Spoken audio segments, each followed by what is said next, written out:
Olá, pessoal. Espero que estejam todos bem.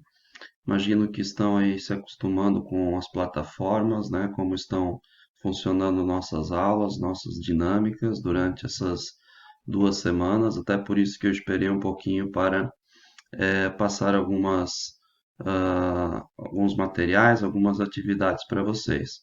Bom, na verdade eu quero nesse vídeo retomar alguns pontos, apenas para daí na semana que vem vocês poderem realizar algumas coisas mais evidentes. Vocês se recordam que nós começamos falando a respeito do tema da política, de filosofia política na nossa aula, e trabalhamos um pouquinho esse conceito, né? Eu mostrei para vocês algumas imagens a respeito do que as pessoas costumam entender por política no senso comum, como nessa charge, muita gente acaba levando política na brincadeira, não leva a sério, porque ainda não tem uma compreensão teórica, conceitual, filosófica a respeito de política, mas sim uma concepção pautada nas aparências, né, na nossa realidade concreta e não tanto na perspectiva conceitual.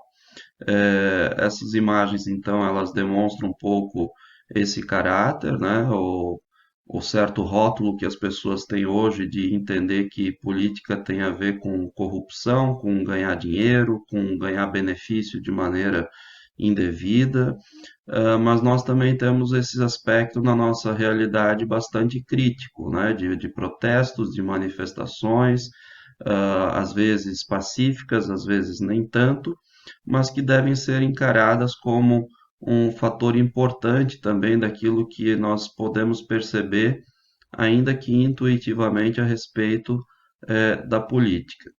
Existem várias realidades sociais que às vezes as pessoas não se dão conta que estão vinculadas a esse conceito também e a esse assunto, mas que essas realidades elas não podem, obviamente, ser esquecidas, né? Então, o que basicamente nós, no campo da filosofia, no campo da teoria, consideramos política numa perspectiva bastante geral, ainda numa perspectiva bastante introdutória?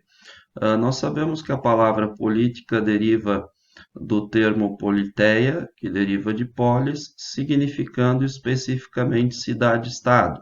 Então, a política ela tem a ver com esse campo da atividade humana, esse campo da nossa existência, digamos assim, específico, que está separado de outros campos, portanto, de estudo, de pesquisa e de atividade, que está vinculado ao âmbito coletivo, como vocês podem estar vendo aí no conceito. Se refere, portanto, à cidade, ao Estado, à administração como um todo da nossa vida pública e tudo aquilo que se refere ao conjunto das pessoas, dos cidadãos. Por isso que a gente costuma dizer que a política está não apenas no campo da cidade, estado ou país, né? Mas numa escola tem política, numa empresa tem política, numa igreja possui política, na nossa família nós temos um modo também de organização, de administração do coletivo, portanto, não há um ambiente sequer no qual nós estamos inseridos que não esteja vinculado a esse campo bastante conhecido, então, como política. Bom, então ela é uma área, como eu estava dizendo, específica das relações humanas. Não é um campo que se confunde com a ética, por exemplo, ou que se confunde com a economia, ou que se confunde com outras ciências, né, outras áreas do conhecimento. É um campo específico que sim tem relações com essas outras áreas, mas possui a sua especificidade. Então, o que que na filosofia política nós estamos interessados especificamente? Nós queremos entender o que é isso que nós chamamos de poder, nós queremos entender o que é isso que nós chamamos de Estado, nós queremos compreender teoricamente o âmbito do regime político, né, e onde que nesses regimes os partidos também estão inseridos. e, sobretudo, daí na esfera do cidadão comum, digamos assim, aquele que não tem ainda efetivamente uma posição política na esfera dos partidos ou na esfera da cidade ou do estado, né? Qual é a participação do cidadão, que liberdade que ele possui, de que modo que ele faz uso dessa liberdade. Então, a política, de maneira geral, ela tem a ver com essas noções bastante básicas, bastante introdutórias. É uma concepção, digamos assim, geral, né, primária, a respeito daquilo que nós vamos estudar. Existem outras concepções, né? Nós temos a concepção antiga de política e a concepção moderna, que são duas concepções amplas, que são duas concepções que resumem dois grandes momentos históricos, digamos assim. A concepção antiga, que se refere à antiguidade grega clássica, né? Até o período medieval e o início até do Renascimento, e a concepção moderna que nós temos aí já a partir do século, começando, né, no século XVI, XVII, XVIII e por aí vai. Então, eu quero falar com vocês a respeito da concepção moderna, lembrar um pouquinho disso.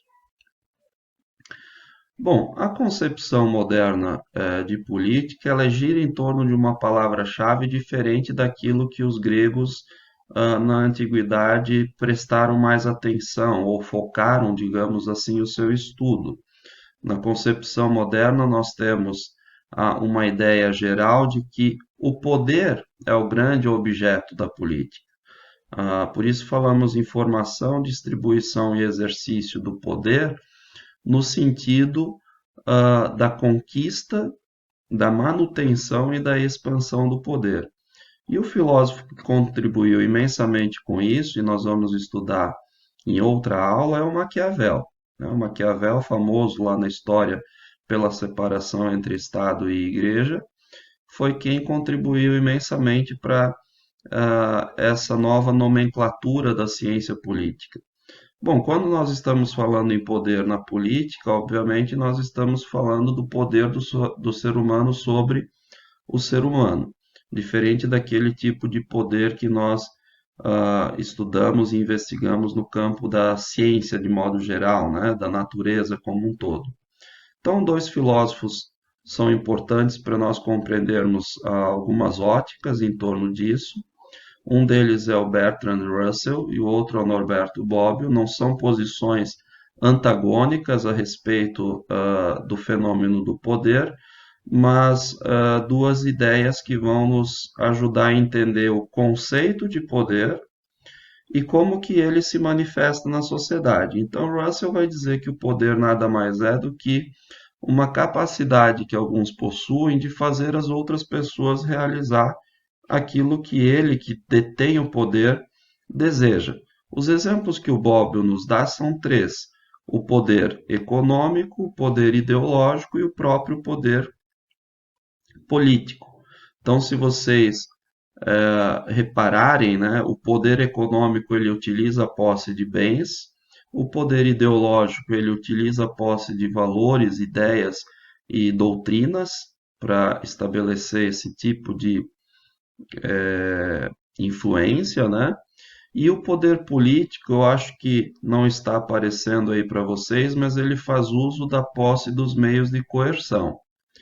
A coerção é o quê? É quando nós temos que agir de uma determinada maneira contra a nossa própria vontade. Nós não temos opção, nós não temos o direito de escolher se agimos dessa ou daquela maneira. Portanto, é um certo uso da violência propriamente dita.